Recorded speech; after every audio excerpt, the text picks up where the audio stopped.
အားလုံးမျောနေကြပြီလားကျမလည်းလေအလုပ်တွေများပြီးတော့ကျမဗီဒီယိုလေးတွေမလုပ်ဖြစ်တယ်ပေါ့နော်အခုကျမကဆရာဝန်နဲ့ပြသရမယ့်အရွယ်ပေါ့နော်ဆွေးနွေးရမယ့်အရွယ်လေးတွေကိုဆရာကြီး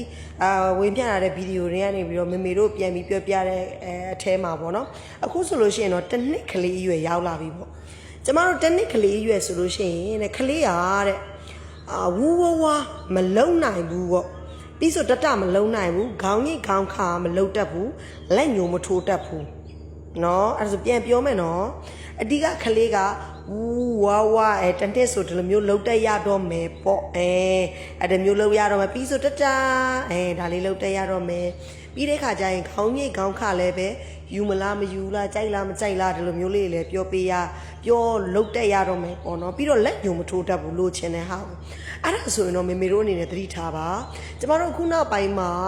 တော်တော်များများပေါ့နော်ကျမဒါကိုဘာဖြစ်လို့ပြောပြပေးလဲဆိုတဲ့အခါကျတော့အဓိကခုနောက်ပိုင်းမှာတော်တော်များများမှာတချို့မေမေတွေဒီကျမမသိတဲ့မေမေတွေရည်ရွယ်တာဖြစ်ပါတယ်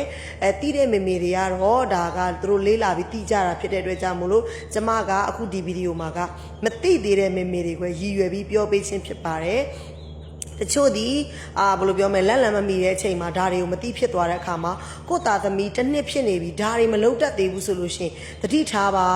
ဒါကအရေးကြီးတဲ့အချိန်ရောက်နေပါပြီအဲ့တော့ဒီအချိန်ဆိုလို့ရှိရင်ကျမတို့ကဆရာဝန်နဲ့ဆွေးနွေးရတော့မယ်တိုင်ပင်ရတော့မယ်တော့တဲ့အချိန်ဖြစ်သွားပြီကိုယ့်သားသမီးတစ်နှစ်ဖြစ်နေပြီတတမလုံးတတ်သေးဘူးလက်ညိုမထိုးတတ်သေးဘူးခေါင်းညိတ်ခေါင်းခါမလုံးတတ်သေးဘူးเนาะပြီးတဲ့အခါကျလို့ရှိရင်ဝူဝမလုံးတတ်သေးဘူးဆိုလို့ရှိရင်တော့မေမေတို့အနေနဲ့ဒါကဆရာဝန်နဲ့ဆွေးနွေးတိုင်ပင်ရမယ်အချိန်ရောက်ပါပြီလို့ကျမဒါမေမေတို့ကို